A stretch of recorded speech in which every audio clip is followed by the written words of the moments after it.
Bora, bora, bora, bora, bora, bora, bora, bora, bora. Uh...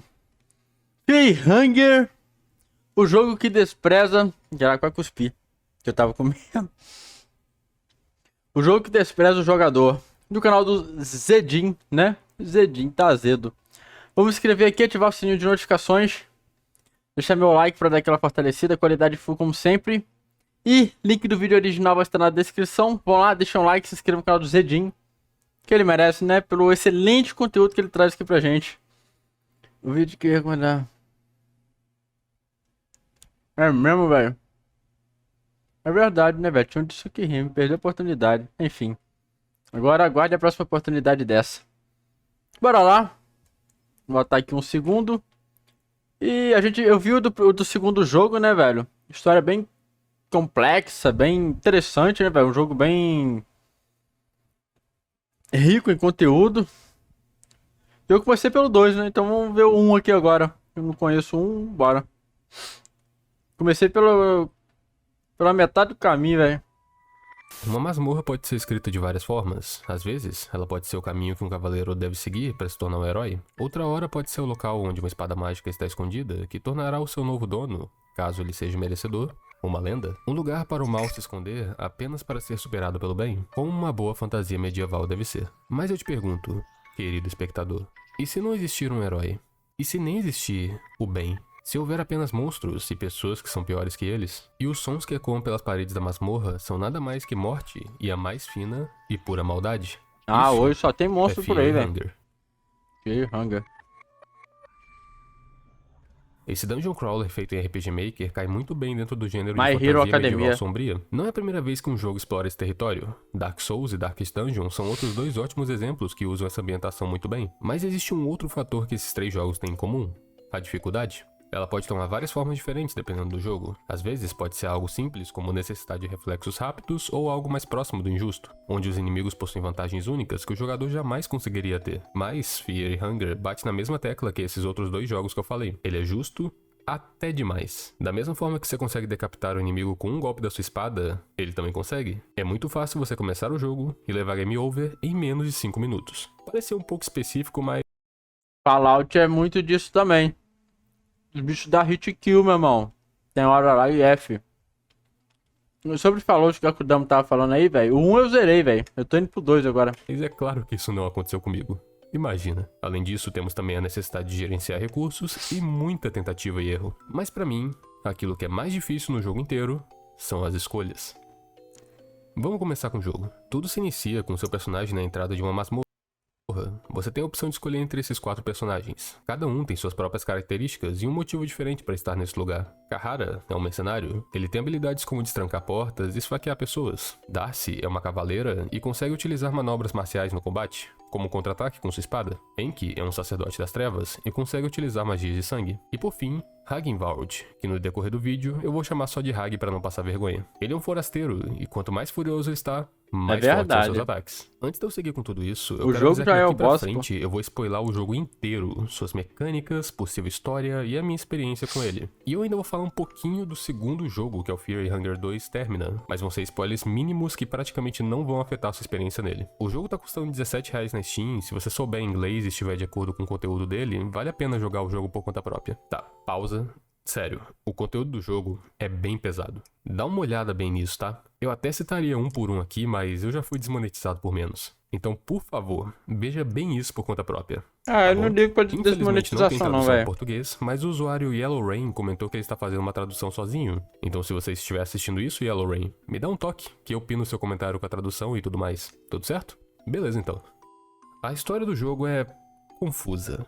Existem muitos finais diferentes, inclusive existem finais exclusivos de personagens. Não existe um único final que é canônico. Vários dos finais acontecem na história original e fica uma bagunça de você determinar o que acontece ou não. Tanto que para isso, eu tive que zerar o Termina, que se passa 400 anos depois na história do jogo, para conseguir ter uma confirmação de vários acontecimentos. Não tem muitos registros de algumas partes da história, então alguns momentos vão ficar dependentes das minhas teorias, mas eu acho que eu fui pelo caminho certo. A primeira personagem que escolhi foi Darcy, a cavaleira. Ela parecia ser o tipo de personagem que não é ótima em nada, mas é capaz de fazer de tudo um pouco. Fora que ela parecia ser a mais boazinha entre os personagens. Sua história conta como ela nasceu de uma família nobre e recebeu todo tipo de treinamento para se tornar uma cavaleira e lutar em nome do seu deus. Mas os ricos usavam o nome desse deus para pegar o que eles bem queriam e lucrar com isso. Por conta desse tipo de coisa, Darcy abandonou sua família e a ordem para se juntar aos Cavaleiros do Sol da Meia-Noite, como segunda no comando. Esse é o grupo de cavaleiros comandados por Legard, ao qual ela se apaixona. Eventualmente, os Cavaleiros do Sol da Meia-Noite acabam caindo em batalha. Darcy consegue escapar com vida, mas seu amado foi capturado e preso na masmorra de Fear e Hunger. Então nossa busca por Legard se inicia. O jogo te faz algumas perguntas que vão determinar os seus itens e habilidades, para depois te largar aí,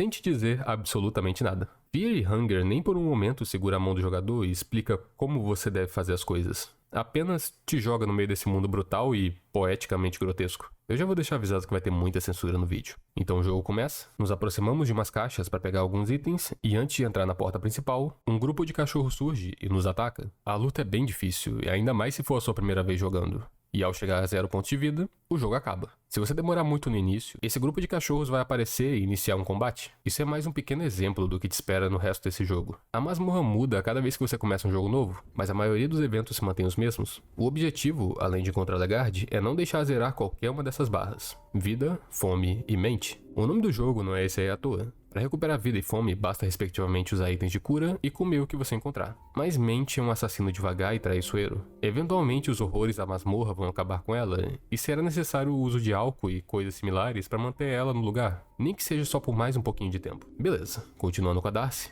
Fala mal da minha breja aí agora, ó. O álcool cura a mente. Similares para manter ela no lugar, nem que seja só por mais um pouquinho de tempo. Beleza, continuando com a Darcy. Ela adentra a masmorra e segue ao leste. Esse lugar anteriormente era uma prisão, mas foi abandonado. Então a maioria dos lugares estão lotados de entulho e resto da construção que desabou. Mas seguindo ainda mais para o leste, Darcy encontra uma área um pouco mais conservada e passando por barras de ferro, ela encontra alguém que está preso. Mas esse não é Legard, mas sim Cahara, que agradece por ser libertado, mas assim que ela tira o olho dele, o mercenário desaparece e inclusive rouba ela no processo. Eu não tinha mencionado, mas todos os personagens jogáveis estarão na masmorra, independente de qual você escolha. Ter escolhido um personagem para jogar só muda duas coisas no jogo. A primeira é que você tem a capacidade de conseguir o final específico dele, e a outra é que o poder da alma do personagem está habilitado. Cada personagem possui um tipo de poder sobrenatural que guia seu destino. Cahara tem a alma sem fim, que faz sua A alma, aquilo que a gente viu lá no jogo 2, que o cara explicou lá, todas as almas e tal.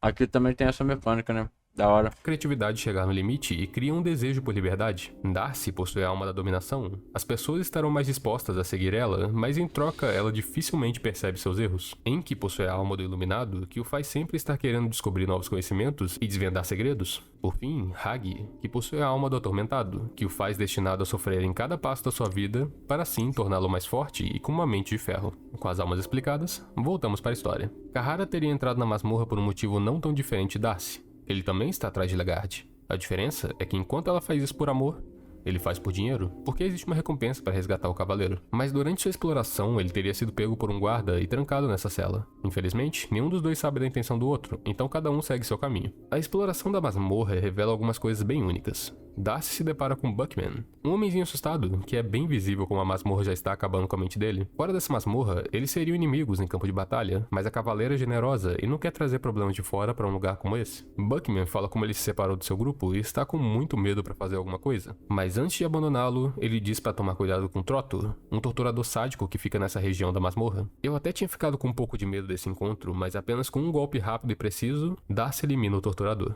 Isso pode parecer um pouco exagerado, mas chegar a esse ponto já pode ser algo bem complicado. Para salvar o jogo, você precisa chegar em umas camas e até mesmo para isso você precisa de sorte. E eu não tô falando de sorte para chegar vivo na cama, eu quero dizer que realmente é sorte para salvar o jogo, porque ao dormir, você joga uma moeda. Se cair o que você escolheu, o jogo é salvo. Caso contrário, um monstro irá te atacar e todo combate pode ser bem letal. Para piorar tudo, após o combate você não consegue simplesmente voltar a dormir. Seu personagem vai estar agitado e terá que passar um tempo até ele relaxar. E durante esse tempo, sua sanidade e sua fome vão caindo cada vez mais e mais. Esse sistema das moedas... Caralho, velho. Jogo é difícil pra porra, meu irmão. Eu nunca vou zerar esse jogo aí.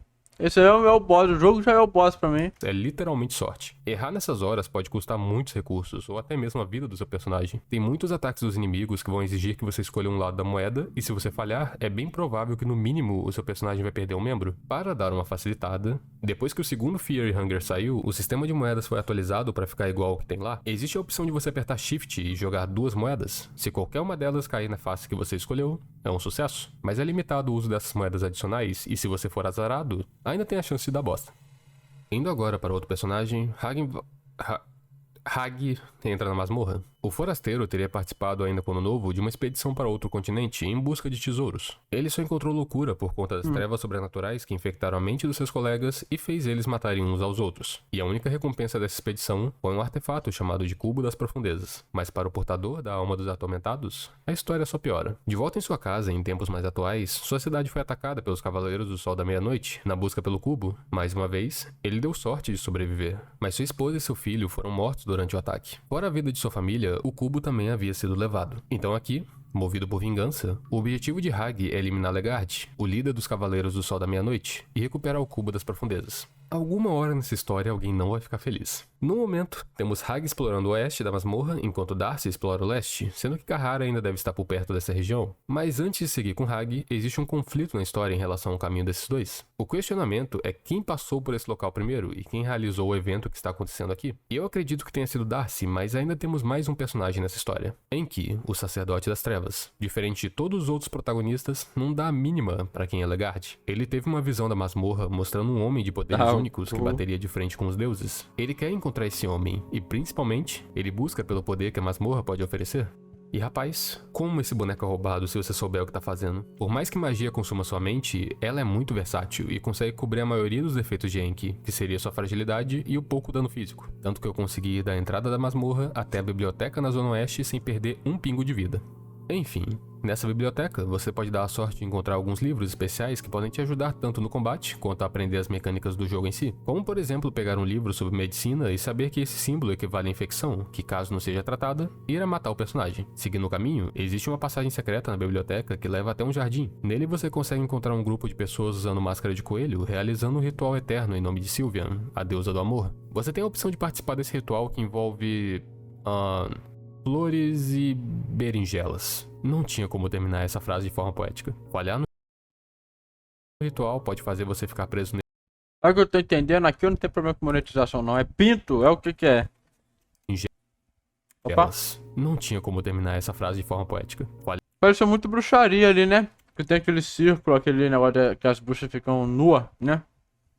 Falhar no ritual pode fazer você ficar preso nele pra sempre, mas um sucesso ajuda na sua conexão com Sylvian, e essa conexão pode fazer seu personagem aprender habilidades novas. Mas eu não vou entrar em muito detalhe aqui. Falando de uma forma bem direta, existem dois panteões de deuses venerados pelos povos desse jogo: os deuses antigos e os deuses novos. Existem muitas histórias sobre os deuses antigos e suas influências, mas ela é muito mais útil para Fear e Hunger 2 do que para esse que estamos vendo agora. Mas de forma resumida, os deuses antigos representam conceitos, como por exemplo destruição e amor. Sylvian, que eu tinha falado por exemplo mais cedo, é um desses deuses antigos. A história muda quando surgiu um novo deus, chamado Almir. Ele é um dos únicos dois mortais que ascenderam como deuses, e eu só vou comentar sobre o segundo mais pro final do vídeo. Supostamente no início de sua vida, quando ele estava sendo criado por sua mãe virgem, ele teria sido considerado... Parece muito aquela parte lá do Berserk, velho. Eu só não lembro se as pessoas estão mascaradas com alguma coisa de animal. Aqui era coelho, né? As pessoas ficavam numa orgia lá e tal. E eu só não lembro se elas tinham máscara de bicho. E era mais ou menos isso aí. Final do vídeo. Supostamente no início de sua vida, quando ele estava sendo criado por sua mãe virgem, ele teria sido considerado um deus falso para aqueles que cultuavam os deuses antigos. Quando adulto, ele abraçou o objetivo de criar uma religião focada nos humanos e não na natureza. Para isso, ele juntou 12 apóstolos para ajudar nessa missão. Infelizmente, não muito tempo depois, ele teria sido traído por um deles e morto, preso a uma cruz, na cidade de Mahabre. Eu sinto que eu já vi essa história em algum lugar. Entretanto, um tempo após falecer, ele voltou à vida, reuniu agora seus 11 apóstolos e matou todos os reis e sultões para iniciar uma nova era. Tanto que em Fear e Hunger o calendário foi dividido em antes de Almir e depois de Almir. Mas a parte realmente importante que temos que tirar dessa história é que por conta das ações de Almir surgiram os deuses novos. Esses sim são importantes para esse jogo. Sua influência superou a dos deuses antigos, apesar de que em alguns lugares Almir ainda era o único deus que era seguido. Os deuses novos eram compostos por 5 entidades: o Dominado, o Iluminado, o Eterno, o Atormentado e o Esquecido. Que pelo nome eu sei que isso já pode entregar, mas as pessoas esqueceram quem que é esse último. Deu pra reparar que o título desses 4 deuses antigos tem o mesmo nome das almas relacionadas a cada personagem jogável? A coisa vai ficar bem maluca já já. Ter esse conhecimento das divindades de Fear e Hunger ajuda a entender os personagens um pouquinho melhor. Kahara e Hagi não se importam com os deuses, e nem seguem eles, mesmo sabendo o quão grande é o seu poder. Entretanto, Darcy é uma seguidora de Almir, enquanto Enki segue literalmente todos, provavelmente mais por interesse pessoal do que realmente por fé. Dito tudo isso, todas as nossas peças estão em posição. Todos os 4 personagens estão dentro da masmorra em seus devidos lugares. No início de uma gameplay normal, você só tem o controle de um deles, mas tem a capacidade de recrutar os outros para o seu grupo, sendo que pode ter no máximo 4 pessoas no grupo. E para caso isso não tenha ficado claro, quanto mais pessoas, mais recursos são consumidos. Então é bom que cada membro do grupo esteja fazendo algo de útil, para fazer a pena valer a comida que está consumindo. Até esse ponto da história, a maior parte da comunidade de Fear e Hunger concorda que todos os personagens realizaram essas rotas e estão exatamente nos lugares que eu mencionei. Mas daqui pra frente existem várias variações de caminho que cada um seguiu. E o primeiro deles é esse evento. Uma menina presa em uma jaula, sozinha e no meio dessa masmorra. Ela não responde nenhuma das minhas perguntas e se manteve em silêncio o tempo todo. Nesse momento, eu achava que ela era algum tipo de monstro, a um ponto que até os outros monstros que habitavam esse lugar não queriam lidar com ela. Existem 2 personagens que podem ter esbarrado nela na história correta: Hagi ou Darcy. Ao julgar como ambos são e agiram até agora, eu acho que os 2 tentariam libertar a garota. E nesse caso entre os 2, eu vou dizer que foi Darcy. O motivo disso é que aquele que não esbarrou na garota passaria por um caminho escondido dentro de uma árvore seca que cresceu ao redor de Corpus e encontraria um outro aliado lá dentro. E os relatos do segundo jogo indicam que foi Hagi a pessoa que encontrou esse outro aliado. Então, enquanto o nosso forasteiro explora a árvore, Darcy encontra a chave e liberta a garota. Lembra do que eu tinha falado sobre cada membro do grupo ser útil porque consome recursos? Sim. Então, essa criança é a coisa mais inútil de todo o jogo. Ela não ataca, ela não possui habilidades especiais e consome da mesma forma que qualquer outro personagem. O máximo que dá pra usar ela é como uma parede de carne pra mitigar o dano. Assim, quando o inimigo escolher arrancar meu braço com uma machadada, ele pode ter momentos de confusão e pensar: acho que ao invés de arrancar o braço dessa mulher de armadura e com uma espada que pode acabar comigo em um único golpe, vou cortar essa criança que não está fazendo absolutamente nada. Eu sei o que você deve estar pensando. Qual que é o propósito dela? Explorando mais a masmorra, é possível chegar a níveis inferiores, e lá, nós encontramos o Pocket Cat. Lembra daquelas histórias de criança do tipo, se você não se Ó, o comportar Pocket ou Cat. Ele aparece no 2 também, né? vai te pegar? Então, o Pocket Cat é exatamente isso. Mas ele é um homem de negócios. Gato de negócio. Se você entregar a criança pra ele, você recebe uma arma extremamente roubada. Com ela em mãos, você consegue sair destruindo qualquer coisa no seu caminho com uma facilidade imensa, e isso acaba com boa parte da dificuldade do jogo. Existe uma segunda opção do que você pode fazer com a menina. Adentrando o centro da masmorra, você pode se deparar com essa abominação, a Hidra Humana. Ela é uma fusão de todos os guardas que costumavam guardar esse local quando ainda era uma prisão, e você tem a opção de jogar a garota no meio dela e fazer a coitada se fundir com tudo isso. E sabe o que você ganha fazendo isso? Nada. Fear e Hunger possuem muitos momentos assim. Você não é julgado pelos seus atos, por mais bizarros ou questionáveis que eles sejam. Constantemente vai aparecer várias chances de você receber algo em troca de uma ação, seja essa recompensa real ou não. Ninguém vai te julgar se você empurrar a criança nessa coisa ou trocar ela por uma arma forte. Ninguém, a não ser você mesmo. Você sabe meu estilo de jogo, né, velho? Meu estilo de jogo é bárbaro, né? Upar dano e vamos seguir no jogo. Eu trocaria a criança, velho. Vou pegar uma arma roubada. Curiosidade, a garota é fraca fisicamente, mas pode aprender qualquer magia e usar perfeição. Esse jogo desafia bastante a questão de moralidade e o que é certo ou errado. Se você a libertou já com o intuito de se livrar dela ou esperando uma recompensa, parabéns, você encontrou. Mas infelizmente, eu não conseguiria fazer algo assim. Eu libertei ela porque eu realmente queria salvar a garota dessa masmorra. Mesmo com todas essas dificuldades, mas mesmo fazendo um caminho difícil, vão tentar contornar ele de forma mais fácil. Existem alguns itens que você consegue dar pra garota. O primeiro é na cela que Darcy encontrou Kahara. Lá existia uma boneca que se parece bastante com Legard, mas vamos ignorar isso. Você consegue dar essa boneca pra ela, mas não tem nenhum efeito especial aparente. No entanto, existem algumas armas que você pode dar pra ela usar. No Jardim dos Fundos, é possível achar uma faca, e com ela em mãos, a garota consegue te ajudar em combate. Mesmo que não seja o maior dano, ainda é melhor que nada. Seguindo então, Darcy chega até um vilarejo povoado por seres humanoides estranhos. Nenhum parece querer ser o mal, mas eles veneram algo sombrio, e para ser mais específico, um deus sombrio. O deus das profundezas. E o lugar não é apenas para veneração, a criatura realmente está lá. Você consegue ver a boca dessa entidade enorme em um precipício ao leste do vilarejo. Isso é um pouco assustador, mas se isso tá aqui, Talvez o Cubo das Profundezas também esteja, que afinal era algo que pertencia a Legarde. O cubo estava em uma cabana próxima do deus antigo, mas ao pegá-lo, todos os habitantes da vila vão ficar hostis, e por mais que Darcy seja forte, ela não consegue aguentar todos eles. Nosso mercenário até tentou escapar da loucura que é essa masmorra, não importa o quão importante era Legarde ou o valor da sua recompensa. Não existe pagamento suficiente que obrigue alguém a permanecer dentro desse local. Mas a neblina do lado de fora era densa, tão densa que obrigou Kahara a retornar à masmorra, mesmo contra sua vontade. Talvez por sorte ou por destino, Kahara durante a sua exploração acabou indo para andares inferiores à masmorra. Lá ele encontrou um vilarejo cheio de seres humanoides estranhos, que é exatamente o local que Darcy está nesse exato momento. Ele encontra a cavaleira em uma situação feia. Ela estava caída no chão enquanto uma das pessoas do vilarejo espancava sua cabeça com uma pedra. Se ele não fizer nada, ela vai morrer. Mas Kahara não queria ser um herói. Ele não quer sair do seu caminho para ajudar o próximo, e eu não falo isso nem em questão dele ser uma pessoa ruim. Ele simplesmente não quer se envolver. Independente se ajudar vai trazer algum benefício ou malefício para ele. Então, após questionar sua própria forma de pensar, ele toma uma decisão. Com uma facada nas costas, ele mata o ser que estava atacando Darcy e salva sua vida. A cavaleira agradece o mercenário e após a situação se acalmar, a garota sai do seu esconderijo e se aproxima dos dois. Como Darcy foi salva por Kahara, ela conta seu propósito nesse lugar. Todo aquele papo envolvendo salvar o seu amado. Então, como os objetivos acabam sendo os mesmos, Kahara se junta ao grupo. Na busca por onde Legarde estava, eu acabei passando por uma área com pessoas com máscara de lobo e elas estavam comendo elas mesmas. Obviamente isso vai estar censurado. As pessoas com máscara de coelho eram seguidores de Sylvian, a deusa do amor. O povo do subsolo era seguidor do deus das profundezas. E esses são seguidores de Grogoroth, o deus da destruição e dos sacrifícios humanos. E o seu ritual envolve comerem uns aos outros até que não sobre nada. Mas o importante aqui é que esse grupo de seguidores pertence a uma expedição que aconteceu anteriormente a essa masmorra.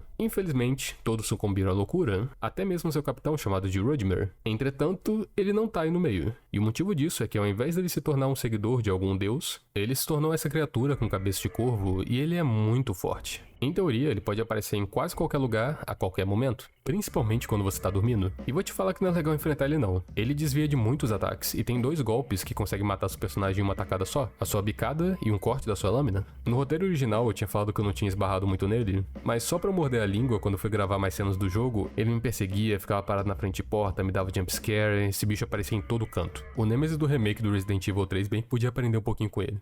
Finalmente, retornando para uma área mais próxima da masmorra, os 3 passam por um caminho destruído. Existia algo grande e pulsante lá que mais parecia um órgão. Também havia corpos de monstros no chão, mas nada disso foi capaz de parar Darcy quando ela achou uma outra área com celas. Ela estava certa de que seu amado estaria lá, apenas para abrir a porta e encontrá-lo morto, com a garganta cortada.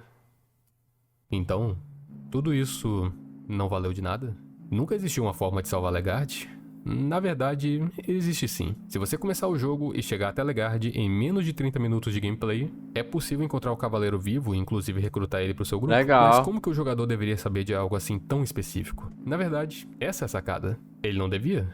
Darcy não sabe disso? Então por que Mano, muito foda, velho. o jogador Pior que dá muito massa esse tipo de mecânica, velho. deveria saber? Mesmo assim, por que justamente 30 minutos? Para te explicar essa parte, vamos ver como os nossos outros 2 personagens estão. Até o momento, eu tenho contado para vocês mais sobre a história do que a experiência em si do jogo. Como se eu tivesse escolhido o caminho que eu segui sem problemas ou obstáculos, e isso é uma grande mentira. Vou te dar um exemplo. Na história, Hagi teria sido o primeiro entre os 4 a entrar na masmorra. Ele é um bruto com ataques fortes e violentos, tanto que de acordo com a história, ele saiu matando monstros com apenas um ataque. Entretanto, na prática não foi bem assim. Eu morri. Várias vezes. ênfase no várias. Perdi membros, morri instantaneamente porque ataquei a parte do corpo errada, e em algumas mortes eu fiquei até confuso, como da vez que eu fiquei na frente desse carinha de amarelo por 2 segundos e levei uma magia dele, estando fora de combate. Chega um ponto que o importante nesse jogo não é coletar muitos recursos e dar sorte, mas sim aprender como as coisas acontecem e funcionam. Aprender qual é a estratégia para enfrentar os perigos na sua frente é o fator mais importante nesse jogo, mas isso requer muita tentativa e erro, e isso acabou consumindo muitas horas da minha vida. Se o jogador não acabou perdendo o interesse do jogo por conta do seu conteúdo pesado, é bem possível que ele acabe perdendo por conta dessa necessidade de repetir um cenário várias vezes até aprender. A não ser que você goste de Dark Souls ou Shin Megami Tensei 4 Apocalipse, aí você tá em casa. Eu quero zerar a franquia Dark Souls, cara. Só que eu vou zerar a franquia Dark Souls assim que eu comprar o meu controle, velho. Deus quiser, em janeiro agora, se pá, eu consigo comprar, mano. Final de janeiro ou pra fevereiro lá. Deve dar pra comprar. Seguindo seu caminho até o subsolo, Hag encontra uma criatura estranha, uma loba com vários olhos que parte para cima dele. Na maioria das vezes, o jogador vai apenas matar a loba sem pensar duas vezes. Inclusive, eu fiz isso. Mas existe uma outra opção. Se você já jogou Undertale, é bem possível que você sabe da opção conversar, que tem durante o combate. Undertale... Quando eu joguei Undertale, eu não sabia dessas opções não, velho. Eu só sabia a opção de atacar, velho. Jogo muito mais fofo. Rota Genocida, desde a época de Undertale eu já tava nela, velho. O jogo apenas conversando e interagindo com quem ele tá lutando. Fear Hunger também tem esse botão, mas desde o início do jogo, escolher essa opção só resultou em morte, angústia e fazer uma teoria de que o criador desse jogo só botou esse botão aí pra trollar o jogador. Então com o passar do tempo eu acabei esquecendo dessa opção. Até o momento que eu achei Moonless. Se você conversar com ela, é possível recrutar para o seu grupo. Diferente dos outros personagens que você pode recrutar, Moonless joga por conta própria, sendo controlada pela IA do jogo. Mas isso é bem tranquilo, já que na maioria dos combates ela manda bem. A melhor parte de recrutá-la é que você pode dar comida estragada para ela. A princípio, isso era um recurso inútil que tinha chance de vir no lugar de comida, mas agora você tem um personagem que consome ela e ainda por cima é bem forte. Existe muita discussão em relação a Moonless ser parte da história ou não.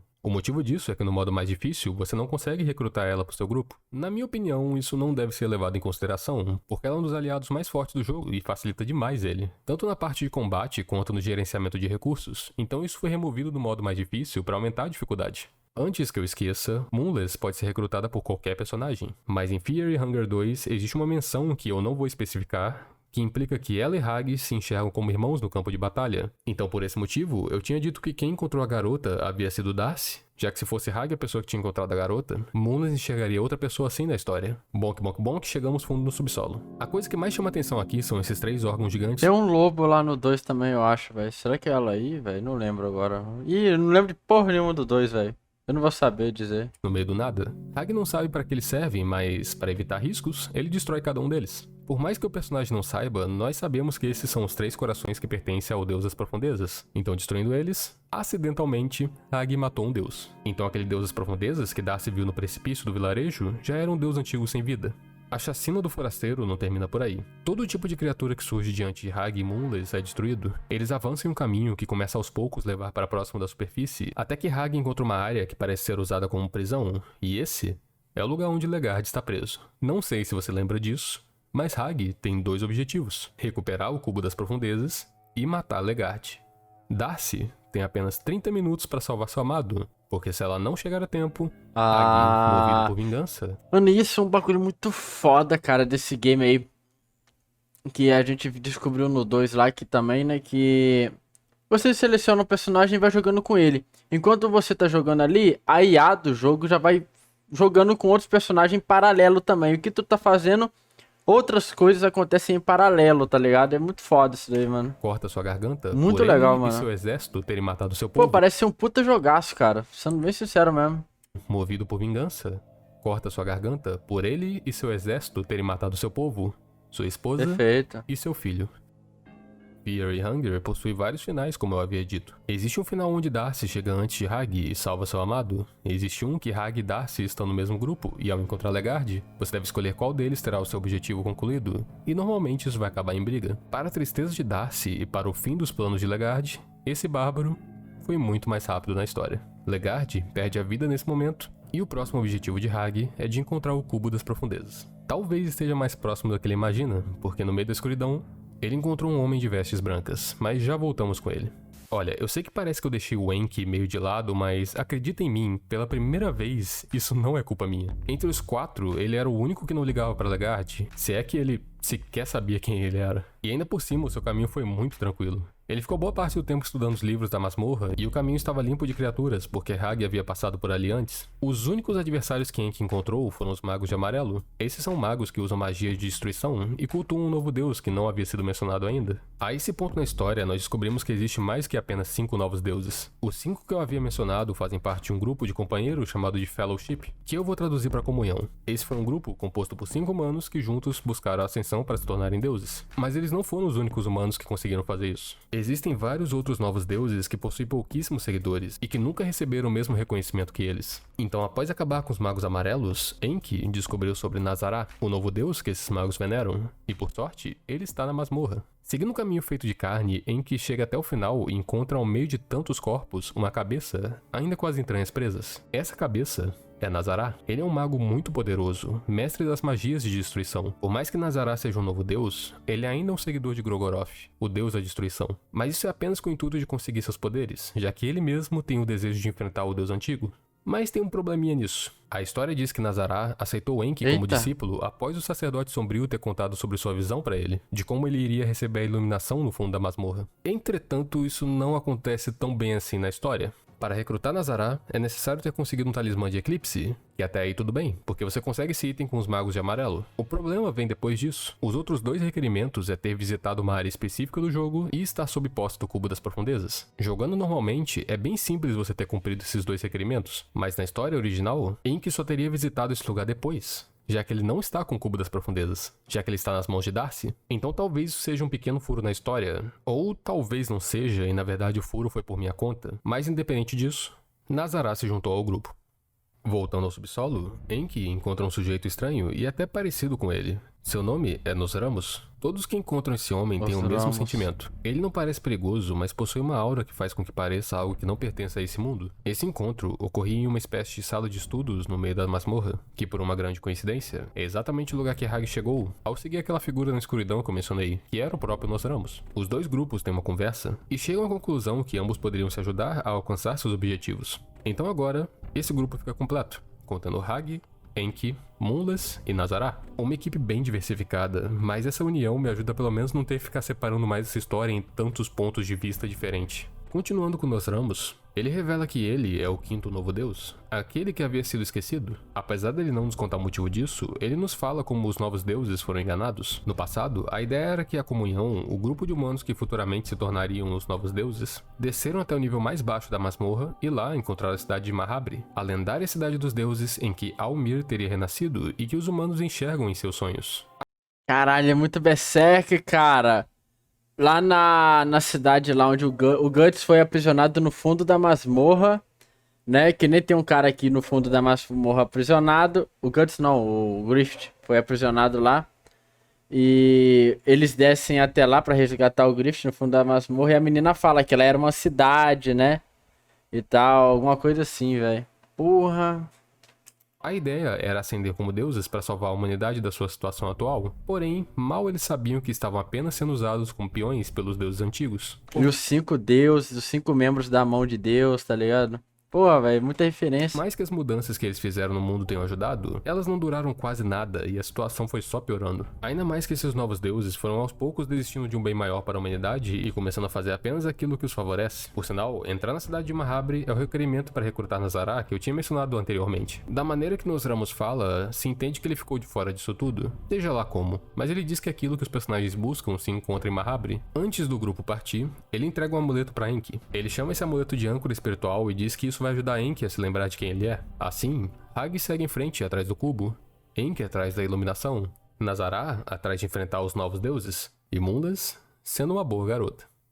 Faz um tempinho que eu não falo de Cahara e Darcy, né? Mas a situação não tá bonita pra eles, não. Por conta da morte de Legard, Darcy está cega na busca por alguma forma de trazer seu amado de volta. Ainda bancando o herói contra sua própria vontade, Cahara segue pra evitar alguma tragédia e, claro, a garota está com eles. Darcy tenta utilizar o Cubo das Profundezas de todas as formas possíveis pra ver se resulta em alguma coisa. Afinal, essa era a maior possessão de Legard que ele lutou pra conseguir e tentou manter com ele até o final. Aquilo tinha que levar até algum lugar ou servir pra alguma coisa. Até a hora que o grupo se aproximou de grandes portas de pedra. Cahara não teve um bom pressentimento quanto a isso. Ele tentou colocar razão na cabeça de Darcy para que eles saíssem de lá ainda vivos, mas ela não deu ouvidos e abriu as portas mágicas usando o poder do cubo. Um detalhe interessante é que realmente dá pra fugir da masmorra. Depois que Legard morre, a neblina do lado de fora baixa e você pode sair a qualquer momento. Esse é o final do jogo, mas claro que não é o canon. As portas levaram para catacumbas que aos poucos tomava a forma de uma cidade. Nós já sabemos que essa é a cidade de Mahabre, mas demorou um pouquinho para essa informação chegar até eles. Esse lugar está lotado de monstros únicos e eventos mais únicos ainda. Normalmente, se você chegou até esse ponto, você já deve ter aprendido como o jogo funciona. Mas esse é o momento para pegar desprevenido até mesmo um jogador mais experiente. Seguindo com a história, o grupo se depara com um monstro cabeludo carregando uma cavaleira em um dos braços. Esse que no caso é um monstro bem comum dessa região. Obviamente, o grupo derrota a criatura e salva a outra cavaleira. Talvez após tantos momentos de heroísmo, Cahara esteja finalmente mudando sua forma de pensar.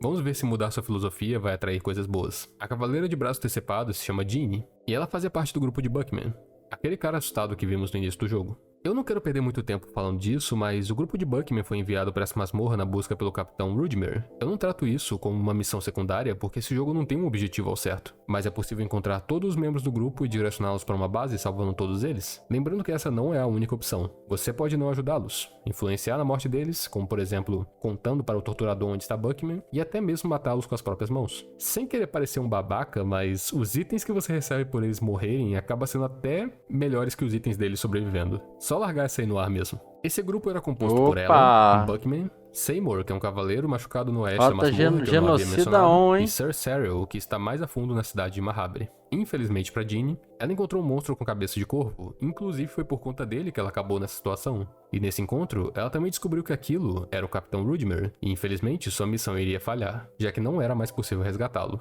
O grupo começa a ter opiniões diferentes. Darcy queria continuar seguindo em frente, mas Cahara queria voltar com Jeannie. Afinal, ela estava ferida e sem um braço, não tinha como ela sobreviver por conta própria. Assim, o grupo se divide. Darcy continua a explorar Mahabre e Cahara volta com Jeannie e a garota, porque não tinha como ele deixar uma criança com alguém como Darcy. Ok, chegou a hora de bater em monstro e destruir deuses, porque o grupo que vai resolver isso tudo acabou de entrar em Mahabre. Indo mais para o centro da cidade, Hag encontra o cubo das profundezas em uma espécie de mecanismo. Ao arrancar o cubo, uma luz sai da construção estranha e dá um novo visual para a cidade, com novas criaturas e lugares. Tem muita coisa que dá pra fazer nessa cidade, e como eu tinha falado, tem eventos bem únicos também. Mas eu não quero gastar muito tempo citando um por um. Distrações sendo deixadas de lado, tem uma torre que em seu topo é possível encontrar uma cama, e essa cama é um recurso muito forte, porque você pode salvar nela sem a necessidade de jogar uma moeda. Logo, sem chance do Nemesis de cabeça de corvo querer me destruir enquanto eu durmo, mas isso só se torna possível após um evento. O grupo é levado para uma visão, e essa visão mostra a origem de cada um dos 4 personagens principais. Cahara engravidou uma cortesã e pela primeira vez não escolheu sua liberdade. Ele aceitou se tornar um pai e criar uma família com ela, mas para isso, ele teve que aceitar o trabalho de resgatar Legard, porque pagava muito bem, a um ponto que ele nunca precisaria se arriscar novamente. Agora nós vemos Enki, poucos segundos antes de ser sacrificado em nome de Almir, no caso, sacrificado por vontade própria. De acordo com o próprio sacerdote sombrio, ele já havia aprendido tudo e sem conhecimentos novos não tinha para que ele viver. Até que ele recebeu uma visão sobre os segredos da masmorra e pediu que cancelassem o sacrifício. Em seguida vemos Hag lamentando pela morte das pessoas do seu vilarejo e principalmente de sua família. E antes de vermos a visão de Darcy, o grupo entra na casa de Hag e encontra uma velhinha. E rapaz, esse combate é muito chato. Ela começa a luta com essa coisinha, mas logo ela vira essa coisa. Só lembra de focar os 3 braços dela e se aparecer uma mensagem de que ela tá flexionando os dedos, corta do meio que fica atrás da cabeça dela. Confie em mim, porque se você não fizer isso, o seu grupo vai morrer e você vai perder quase 1 hora de jogo, porque o primeiro save nessa cama só conta depois que você matar essa velha. Não que isso tenha acontecido comigo, é claro. Velha morta? Assim, vamos à visão de Darcy. Nela conseguimos ver também Legard, e ele diz que teve uma profecia onde nela ele conseguia salvar o mundo do seu estado atual. Ao acabar todas as visões, uma mulher surge. Ela é Nilvan, a nova deusa que representa a eternidade. Por mais que os outros possam não ter percebido que são peões dos deuses antigos, ela percebeu e quer fazer os humanos não dependerem mais de divindades para viver. Então ela nos entrega sua alma, a alma da eternidade, e diz que para salvar o mundo será necessário colocar a alma dos 4 novos deuses em uma criança e assim ela desaparece. Para os personagens, toda essa sequência foi muito confusa. Por mais que nós sabemos quem é essa criança que Nilvan falou, os personagens nem sequer passaram por ela. Além das próprias visões em si também terem sido confusas, já que nenhum dos dois sabe quem é Darcy ou Cahara. Não tem como saber disso seguindo a história de forma correta, mas nesse momento você descobre que essa deusa encontrou anteriormente com Legard e acreditou em sua profecia de que ele seria o responsável por mudar o mundo para melhor. Então, para seguir essa tal profecia, ela teve uma filha com ele. Eu sei que parece que tudo isso escalou muito rápido, mas se entende que a menina não nasceu de forma normal. É bem provável que ela tenha sido criada através de magia, misturando características da deusa e de Legard para criar um ser capaz de carregar as almas dos novos deuses. Tanto que é por isso que na Wiki aparece a palavra Estranged. A tradução de Estranged normalmente seria alienado, mas dependendo do contexto ela pode significar distanciar, indicando que Legard e Nilvan são pai e mãe distanciados da garota por conta dela não ter sido feita de forma normal. A informação ao redor disso é meio estranha e varia muito. Mas pelo menos, isso explica o porquê a boneca dela parecer tanto com o Legard e o motivo dela chorar quando encontra ele morto. E o pior de tudo é que se você tiver o Legard vivo no seu grupo, ele finge amnésia e nem lembra da coitadinha. Por conta dessa falta de informação, o grupo assumiu que Legard sabia que essa deusa entregaria sua alma e tentaria usar ela junto da alma dos outros novos deuses para transformar ele mesmo em um deus. Hag não concordou e disse que isso não seria mais possível. Nazará riu e disse que Legard era um tolo, pois isso era exatamente a mesma coisa que cair na armadilha dos deuses antigos. Entretanto, Enki viu essa oportunidade para ir atrás da iluminação que ele tanto buscava. Essa é uma das partes mais difíceis do jogo. Você tem que enfrentar os outros 3 membros da comunhão que ascenderam como deuses e roubar a alma de cada um deles. O problema disso é que todos têm estratégias muito específicas para serem derrotados. E algumas delas envolvem realizar ações que são opostas ao que você está acostumado. Então você vai falhar bastante até encontrar a estratégia por trás deles. O primeiro chefe é Valtail. Ele foi o novo deus que assumiu a posição de Nazará após ter sido expulso pela comunhão. O interessante é focar à direita de seu cérebro para evitar magias de dano, mas existe uma mecânica engraçada durante essa luta. Se você usar a opção de conversar, você pode responder um quiz mental feito por ele. E caso você acerte a resposta, ele toma 500 de dano no corpo inteiro. Caralho. Não existe punição caso você erre a resposta da pergunta. E ainda por cima, nesse meio tempo, o resto do grupo ainda pode continuar sentando a porrada nele. Com o iluminado derrotado, vamos para Chambara. Chambara.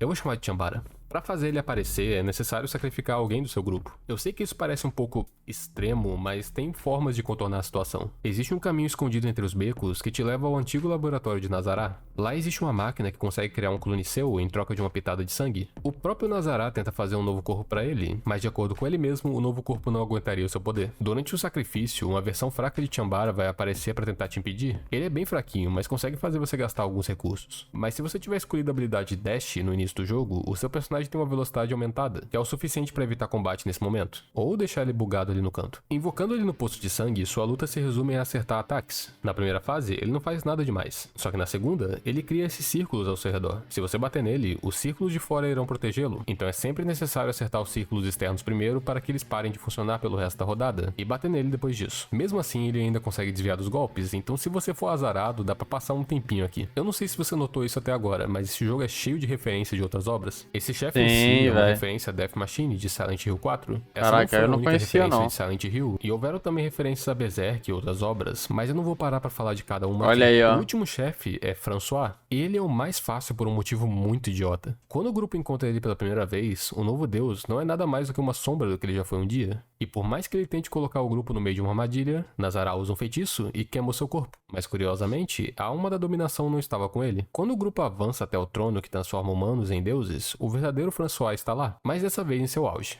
Tá. O motivo disso envolve os deuses antigos e o local que surgem novos deuses não respeitar muito bem o tempo. Mas viagem no tempo é muito ruim de explicar, então vamos ficar com algo simples. Se as luzes da cidade estão apagadas, o tempo é o presente. Se elas estiverem acesas, é o passado. Isso na verdade influencia muito na exploração da cidade. Mas como pulei essa explicação, não fazia sentido falar disso antes. Continuando, a batalha contra François é muito fácil se você souber um bug, estratégia. Eu não sei dizer ao certo se isso era intencional ou não. Se você usar a opção de conversa e falar que ele está sendo usado como fantoche, ele vai ficar zangado e perguntar pra você quem está usando ele. Se você não responder, ele vai repetir a pergunta por mais 2 turnos e nesse meio tempo você pode lascar a porrada nele. Lembrando que não bata na cabeça, porque ele tem vida quase infinita. Arranca os braços e bate no torso. Se isso já não parecia idiota antes, então você vai ficar surpreso em saber que se você repetir a conversa dele estar sendo usado no 3º turno, quando ele para de fazer perguntas no caso, ele vai voltar a te perguntar quem está usando ele por mais 2 turnos. Então você pode travar ele a batalha inteira repetindo essa conversa. Eu não sei se isso é intencional, mas com certeza é algo maravilhoso.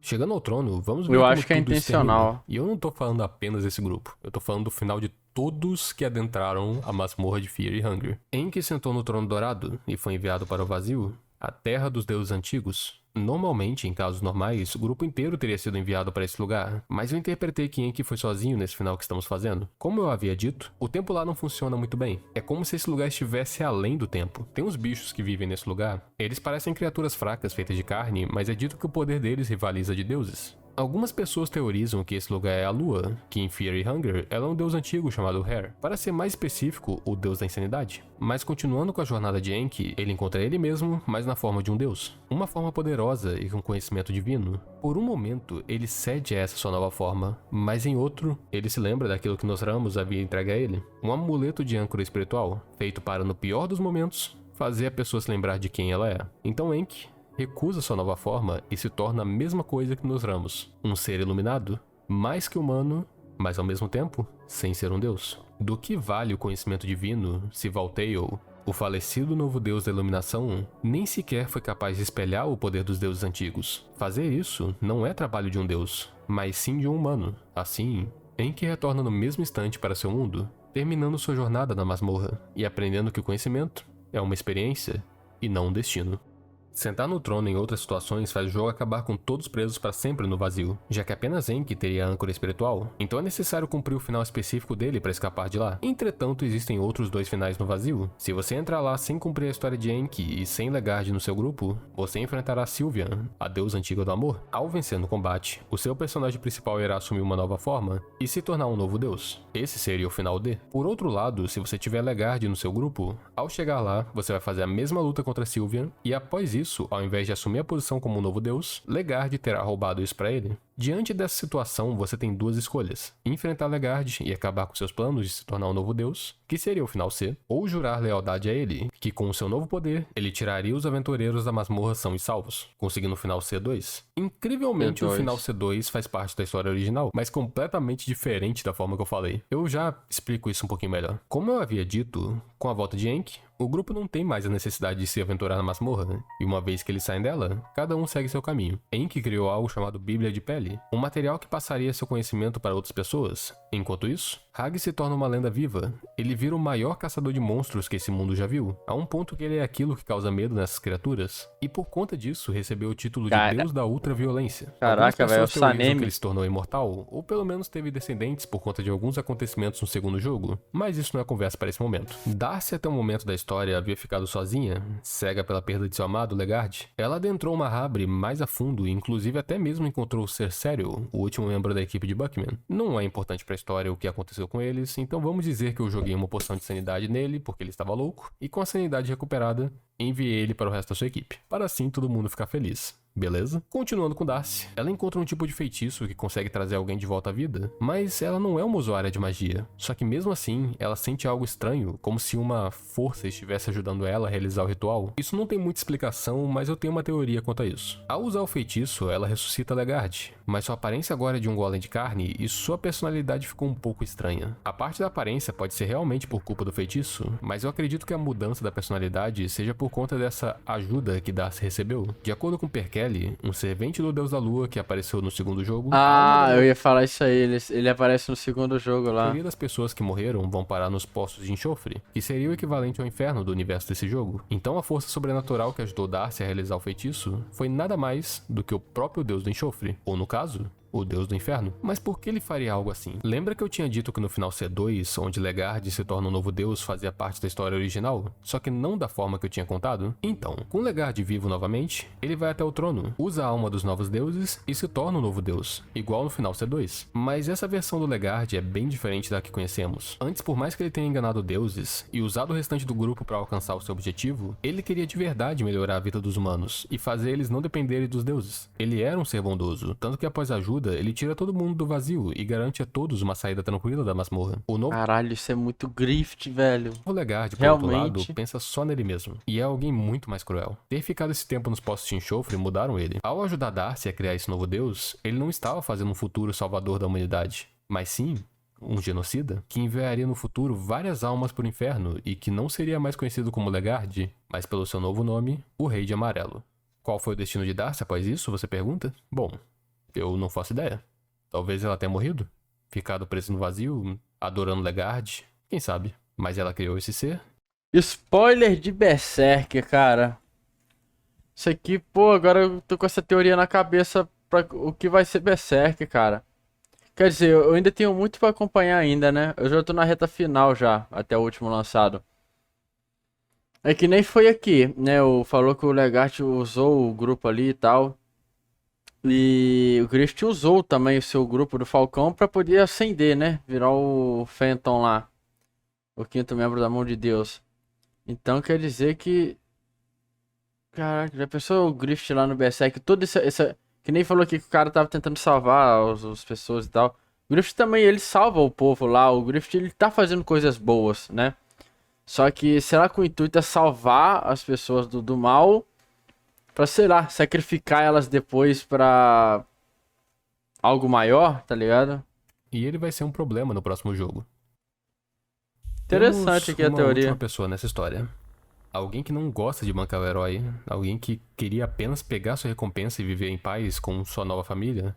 Esse alguém é Kahara. E nesse exato momento, ele está com a garota. E juntos estão na masmorra fugindo da criatura com cabeça de corvo. Ele corre até aquele vilarejo subterrâneo e fica encurralado. Ele tem duas opções: enfrentar o corvo ou pular na boca daquilo que já foi o deus das profundezas. Entre as duas opções, ele escolhe pular. Essa é a verdadeira área final do jogo. Se você não estiver com a garota no seu grupo, você irá enfrentar o avatar de Grogoroth, o deus da destruição. Esse é o final B, e ele não é correto para a história. Apesar de que no segundo jogo, Nazará aparece todo queimado, isso sugere que após os acontecimentos do primeiro jogo, ele teria feito esse caminho e desafiado Grogoroth, apenas para ser derrotado. Kahara. Mas a situação é outra. Sabe, é correto para a história original o final pessoal de cada personagem, exceto o de Kahara. Em seu final, ele teria achado 3 tesouros em Mahabri, e com eles, o mercenário teria feito dinheiro suficiente para ter uma família e viver em paz. Mas a gente tá em Fear e Hunger, esse tipo de coisa não acontece aqui. Por sorte, os dois não foram mortos instantaneamente ao entrar na boca desse monstro. Eles seguem em frente até uma pilha de corpos gigantescas, até um ponto que ao olhar para frente, só existe escuridão. Nesse lugar onde a vida não existe, o plano de Nilvan entra em ação. A profecia de Legard, o poder dos novos deuses, nada disso seria capaz de mudar o mundo. A única coisa capaz de superar o poder de um deus antigo é outro deus antigo. Mas um que entende o que é sofrer, um que entende o que é ser humano. A garota olha para o abismo e aquilo traz uma calma para ela. Ela vira para o mercenário e sorri. Um sorriso de uma criança. Algo que era para ser tão puro, mas Kahara só consegue ver uma coisa nele: terror. Ele fica com uma vontade de vomitar, e aos poucos a garota começa a contorcer seu corpo de uma forma impossível. Aquilo que era uma garotinha começa a mudar. Nilvan havia conseguido. Quando eu falei da missão dela envolvendo juntar a alma dos novos deuses, isso era algo que Legard buscava. Ela, por outro lado, tinha um desejo diferente. Para ela, bastava levar a criança até o coração da escuridão, para assim criar um deus antigo.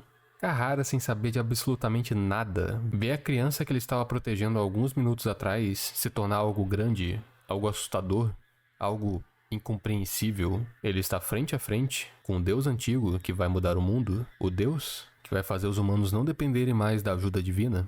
Esse é o deus do medo e da fome. Esse é o deus de Fear e Hunger.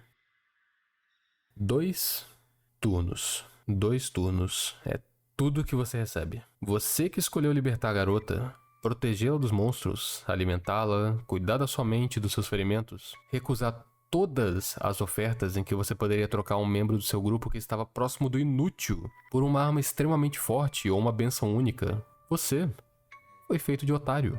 2 turnos é o que você...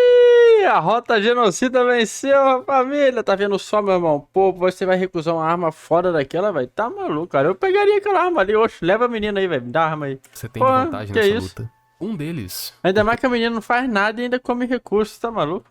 você confiou nela com uma faca, e o outro, porque você deu uma boneca pra ela, porque você se preocupou que ela era uma pobre criança tendo que enfrentar os horrores que nenhum humano deveria lidar. 2 turnos. É um cuspe que esse jogo dá na sua cara. Fear e Hunger é lotado dessas escolhas. Não existe ninguém pra te julgar. Apenas você mesmo. Seja sua ação boa É ou isso ruim, aí. tanto se você estiver fazendo ela por uma recompensa ou nada mais do que bondade, Kahara não é capaz de vencer isso. Essa coisa não é mais uma garota. Ela é a representação de um conceito, algo que é muito maior Cara, do que um... eu demorei raciocinar a piada do Void, Agostinho Carrara. Agora eu entendi, cara, que o nome do bicho é Carrara, velho. coisa não é Caralho, mais uma delay garota. mental aqui, Ela é a perdão. representação de um conceito, algo que é muito maior do que um simples mercenário. Nesse dia, o mundo mudou graças ao surgimento desse novo deus. Mas também nesse dia, Kahara, a única pessoa que entrou na masmorra pensando em viver em paz e ficar na dele sem ajudar os outros, apenas para voltar o quanto antes para sua nova família e cumprir a promessa à sua esposa de que ele voltaria vivo, morreu fazendo exatamente o oposto que ele queria. Nesse mundo sombrio, onde o heroísmo nunca é recompensado. Tá. Esse vídeo deu muito trabalho. Se você chegou até aqui, além de te agradecer, eu quero falar um pouquinho sobre alguns detalhes. É muito É. difícil falar sobre esse jogo. Eu tive que evitar muitos pontos por conta desses temas pesados. Inclusive, um tema recorrente nele, que talvez tenha passado despercebido por conta da minha censura, é algo que eu não posso falar nessa plataforma, mas rima com a rédea espiritual. A ideia do criador do jogo foi usar A rédea espiritual. O que que é? Eu não sei não. Vídeo foda, tá? Muito bom, muito bom. isso pra chocar, mas o jogador Eu vou acompanhar a gameplay desse jogo completo aqui, cara. Eu vou assistir em off aí do 1 e do 2, a gameplay completa. Pra ver. Um detonar. Será que tem detonar? Deve ter. Ah. Será que deve ter um detonado aí do cara jogando e explicando a história enquanto joga, velho? Ia ser do caralho acompanhar, velho. Vou ver se eu acho aí. rima com a rédea espiritual. A ideia do criador do jogo foi usar isso pra chocar, mas os jogadores acharam que não tinha necessidade disso. Então, se você tiver interesse em Fear e Hunger, eu recomendo fortemente jogar o Fear e Hunger 2 Termina, ainda mais porque eu já falei um monte de coisa que atrapalha a experiência do primeiro Fear e Hunger. O segundo jogo é muito menos bugado e por conta do feedback, Mas esse jogo aqui eu não ia conseguir zerar nunca com o meu estilo de jogabilidade. Eu seria o Agostinho Carrara, cara. Eu seria igual o Agostinho Carrara. Eu ia estar jogando esse jogo de uma forma que eu não tô acostumado a jogar. Porque, pô, eu gosto de PVP. Tudo que eu vejo na reta ali, eu quero derrotar pra ganhar XP, tá ligado? Nesse jogo não tem XP, né? Que nem uma guerra. Avisou a gente aí. E. Você fica mais forte com armas e armadura, né? Então, assim, o estilo de jogo que eu curto, obviamente, seria o meu fracasso nesse jogo, tá ligado? Fora o meu da Elemental. Então, assim, porra, eu seria o Agostinho Carrara. Eu vou estar jogando contra os meus princípios e me fudendo enquanto isso. o criador do jogo foi cortando esses temas dele. Inclusive, foi até algo raro, onde ele escutou bem a sua comunidade Quantos e a abismo comunidade fez? opinou de forma Olha aí, ó. crítica, mais educada, sem apontar o dedo dizendo que ele era uma pessoa ruim. Mas claro que o jogo ainda trabalha com outros temas bem pesados. Mesmo que o Termina tenha uma pegada muito mais Silent Hill, sendo jogado com personagens diferentes ao invés de um Dungeon Crawler, ele passa uma experiência muito boa, mas ainda assim bem cruel, que vão consumir muitas horas suas. Mas isso é história para outro dia, porque minha garganta não aguenta mais. Eu espero de verdade que você tenha gostado do vídeo. Por um lado, eu espero não fazer outro desse tamanho tão cedo, mas ao mesmo tempo é algo bom de se fazer, ainda mais se Fantasminha, agradar vocês. poltergeist, Então, assombração. obrigado por quem assistiu até aqui Da e hora. continuem sendo ótimas pessoas.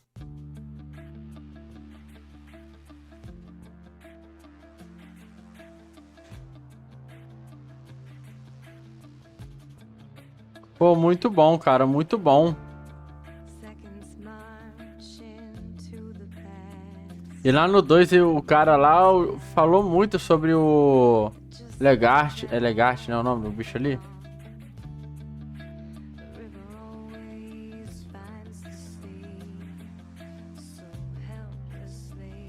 Bárbaro do grupo, é isso aí.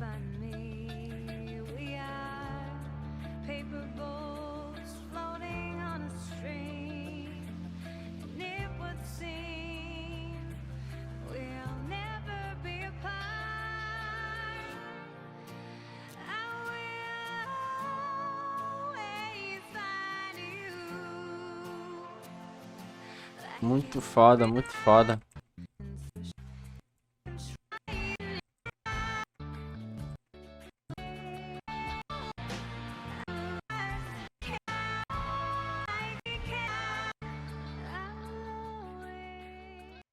É isso, então tá aí a primeira história, né, o 1, né, eu devia ter começado por aqui, mas não sabia, o pessoal pediu react já 2 de cara, então eu trouxe o 2, né.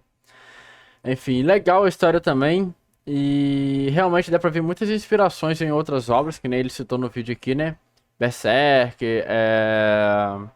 Silent Hill, Dark Souls, né, vários jogos Souls aí, muito legal, teve muita referência. Gostei da teoria ali, né, velho? Pô, será que Berserk vai seguir por esse caminho também, velho? Será que. Caralho, muito doido de pensar. A propósito, Darcy tem uma habilidade única. Ela pode abrir qualquer porta do jogo na base da bicuda. Caralho. Pô, entendi. Você entendeu, Laí? Discorra sobre aí tudo que foi falado no vídeo aqui. Caraca, sinceramente eu não lembro de porra nenhuma do 2. Esse aqui, caraca. Esse aqui. Mas pelo menos esse aqui eu achei mais simples, né, velho? Eu acho que o 2 é mais confuso Porque tem muito personagem, né, velho? Acontecendo muita coisa ao mesmo tempo. Então, assim, é vários personagens, então acaba, cara, que tu fica meio perdido. Nesse aqui tem um grupo ali, menor, e tem como você juntar eles ali, e até que facilita um pouco mais do que deixar eles espalhados aí e é mais coisa acontecendo. Gosto dessa mecânica de coisa acontecendo simultaneamente. Se você, o cara está indo atrás de matar o Legarth lá, e se você não for se apressar, você vai encontrar ele morto. Então, eu acho muito da hora isso daí. E é um jogo onde você tem que. O objetivo não é farmar XP, né, velho? Você tem que farmar itens e tal. E evitar o combate. Quanto mais você evitar o combate, aparentemente é melhor pra você, né? Então, assim, pô, parece ser um puta jogaço, cara. Parece ser muito bom realmente esse jogo. A mecânica e.